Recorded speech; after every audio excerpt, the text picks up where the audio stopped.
नमस्कार, आप देख रहे हैं अटल भारत न्यूज। इस समय हम लोग एक बार फिर चुनावी दौरा में निकले हुए हैं। राजमहल विधानसभा क्षेत्र के साहेबगंज शहर में मौजूद हैं। यहाँ पे निर्दलीय उम्मीदवार सुनील यादव दिन रात अपना पसीना बहा रहे हैं और लोगों से अपने पक्ष में वोट मांग रहे हैं कि अपना आखिर हम लोग जानेंगे कि उनका क्या चुनावी एजेंडा है और किस रूप में जनता के बीच जा रहे हैं और लोगों से वोट मांग रहे हैं। तो हमारे साथ कुछ समर्थक हैं, हम इनसे जानेंगे कि सुनील यादव जी जो चुनावी मैदान में कूदे हैं आखिर वो किस एजेंडा को लेकर जनता के बीच जा रहे हैं और उनका क्या फैसला है, कैसे वो जीत हासिल करेंगे, अपने लोगों को कैसे वो रिझाएंगे। तो हमारे साथ कुछ समर्थक है, उनसे हम बात करते हैं। तो पहले आपका बहुत बहुत स्वागत है हमारे चैनल में। आपका क्या नाम क्या हुआ? जी, मेरा नाम राजेश यादव है।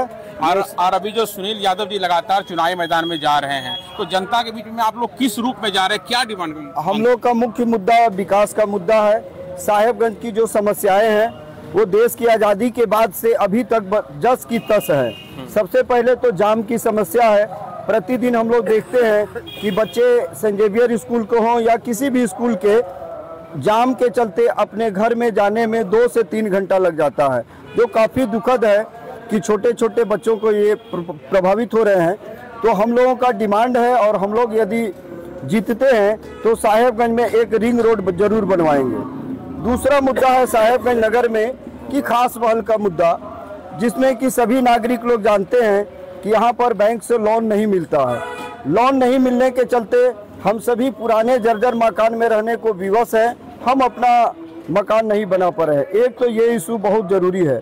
तीसरा विषय है कि प्रत्येक मोहल्ला में और प्रत्येक गांव में हम लोग पुस्तकालय जरूर बनाएंगे। इसलिए पुस्तकालय बनाएंगे कि घर में बच्चों की पढ़ाई नहीं हो पाती है, तो शिक्षा पर हमारा ये इशू है। चौथा इशू है कि उधवा से बहुत से ऐसे गरीब बच्चे हैं जो साहेबगंज कॉलेज में पढ़ते हैं, लेकिन साहेबगंज कॉलेज आने जाने में उनको 100 रुपया 150 रुपया लगता है। तो फ्री सेवा बस चलेगी। जैसे आप देखते हैं कि दिल्ली में भी अरविंद केजरीवाल जी के द्वारा लाया गया, और कोई भी अच्छी चीज़ हो, चाहे वो अरविंद केजरीवाल हो या प्रधानमंत्री मोदी जी हो, किसी से भी वो चीज़ लेना चाहिए। तो हम एक बस सेवा उधवा से साहेबगंज के लिए चलाएंगे। एक और विषय है, मैं प्रतिदिन 3 अखबार से 4 अखबार पढ़ता हूं और न्यूज़ जरूर देखता हूं। कल असम के माननीय मुख्यमंत्री हेमंत बिश्व शर्मा जी आए थे। उन्होंने अपने स्पीच में कहा कि राजमहल से लेकर कलियाचक तक हम पुल का निर्माण करेंगे, और ये मेरे घोषणा पत्र में है। मैं कहना चाहूँगा भारतीय जनता पार्टी के सभी समर्थक भाइयों बंधुओं से कि आपका घोषणा पत्र का पहला अक्षर से लेकर और मैं अंतिम अक्षर तक पढ़ा हूँ।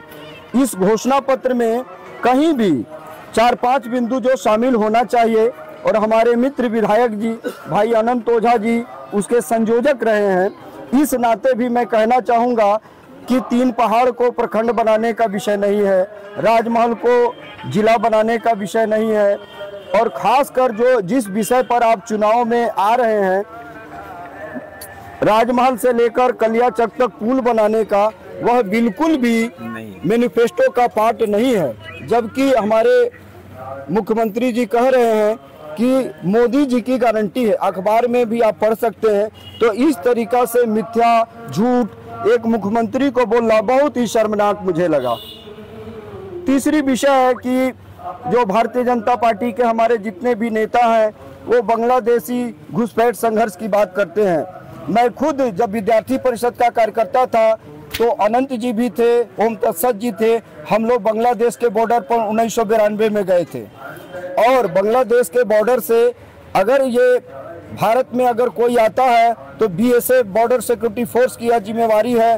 और जिस तरीका से हेमंत बिश्व शर्मा जी माननीय मुख्यमंत्री जी इस विषय को उठाए हैं, यह भारतीय थल सेना वायुसेना का यह मनोबल गिराने वाली बात है। इसका मतलब है क्या भारत सरकार अपनी सीमाओं की रक्षा करने में सक्षम नहीं है? बिल्कुल सक्षम है। मैं चाहूँगा कि आइंदा इस विषय को आप गंभीरता से लें।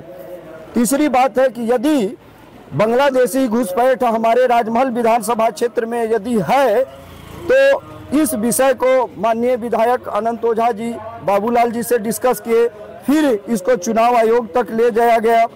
गृह मंत्रालय के पास भी गया, तो अब तक इस वोटर लिस्ट से एक भी व्यक्ति का नाम क्यों नहीं हटाया गया, ये मेरा प्रश्न है। इसका जवाब आपको देना चाहिए। और भी हमारे साथ कुछ समर्थक हैं, एक भाई साहब हैं, उनसे हम जानते हैं। सर, आपका नाम क्या हुआ? मेरा नाम रंजीत कुमार है।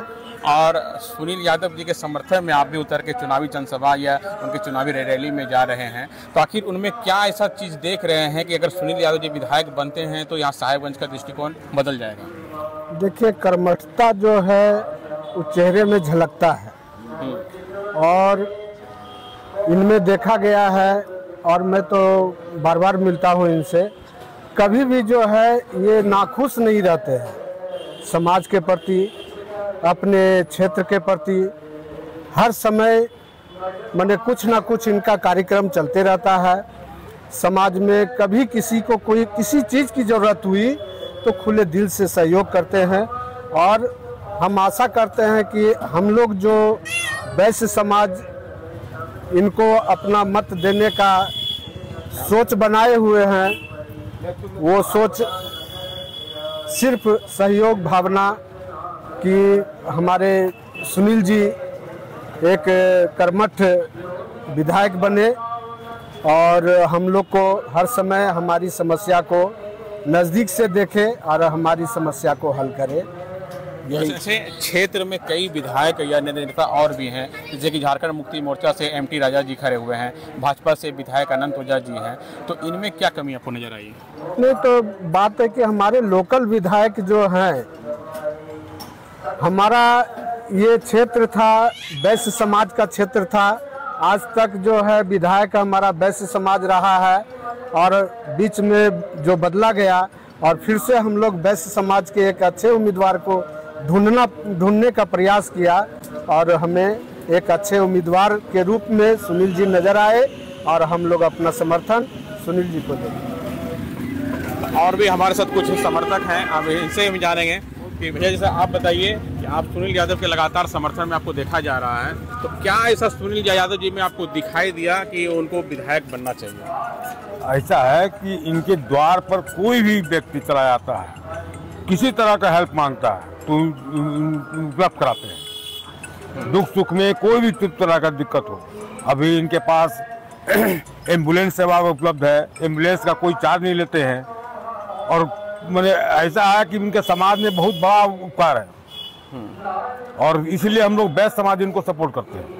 तो ऐसा आखिर क्षेत्र में तो और भी कई लोग खड़े हैं, 14 प्रत्याशी आपके सामने में हैं। एक प्रत्याशी तो सुनील यादव जी कहीं समर्थन दे दिए कल, लेकिन और भी जो 13 समर्थक, जैसे कि आपका भाजपा के विधायक जी हैं, एक एमटी राजा है, इसको किस रूप में आप देख रहे हैं? ऐसा है कि जो भी मतलब कि आज अनंत ओझा जाते भी है रास्ता से, तो किसी से कोई बोल चाल, कोई राम सलाम कुछ नहीं करते हैं, न कहीं पूछने आते हैं।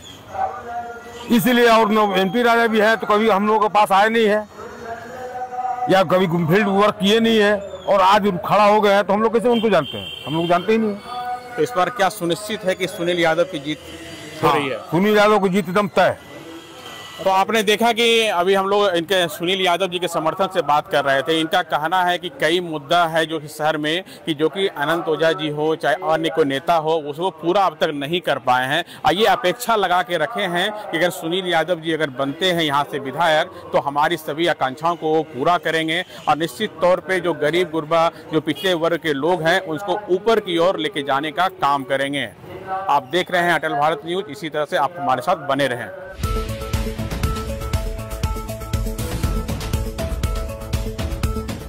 आप देख रहे हैं अटल भारत टीवी, खबर आपके हक की।